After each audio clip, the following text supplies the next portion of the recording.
1914, les États-Unis achèvent dans la sueur et surtout dans le sang de nombreux ouvriers le canal de Panama qui permet de relier par voie maritime l'océan Atlantique et l'océan Pacifique et qui permet surtout d'engranger un maximum de thunes.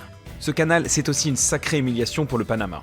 En gros, l'accord en donne le contrôle à perpétuité aux États-Unis, mais leur donne aussi une bande de terre le long du canal sur laquelle ils règnent en maître absolu. Cette zone coupe littéralement le pays en deux, et donc mécaniquement, il y a un paquet de Panaméens qui doivent la traverser quotidiennement. Et bah, à la moindre exaction, disons un excès de vitesse, ils se retrouvent devant un tribunal américain. Cool. Mais en 1968, le général Torrijos prend le pouvoir. Un type atypique, un dictateur qui sera à la fois populiste et progressiste. Pour lui, ce canal est une insulte à son pays et à ses habitants. Il part donc en croisade dans toute la région pour gagner le soutien des dirigeants voisins. Et en 1977, il finit par trouver un accord avec Jimmy Carter.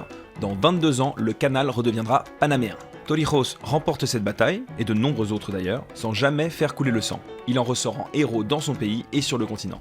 Sauf que, en janvier 1981, Reagan entre à la Maison Blanche. Il n'a pas vraiment la même vision de la politique étrangère que Carter. Il le trouvait un peu trop sympa avec les régimes de gauche. Et en juillet 1981, Torrijos meurt brutalement dans un mystérieux accident d'avion. C'est pas de chance ça. C'est l'ancien chef des services secrets panaméens qui prend le pouvoir, le général Manuel Noriega. Un type assez peu recommandable, mais surtout un proche collaborateur de la CIA.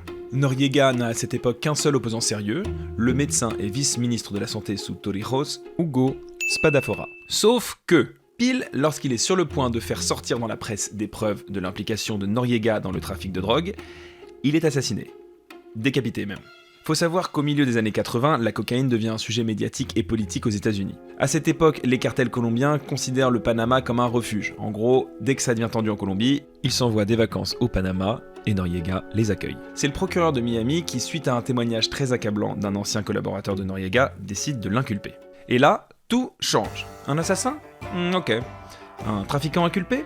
C'est non pour la Maison Blanche. Les États-Unis tentent de négocier avec lui pour qu'il se retire, sans succès, et donc inévitablement son ancien copain de la CIA, maintenant à la Maison Blanche, déclare Last night I ordered U.S. military forces to Panama. No president takes such action lightly.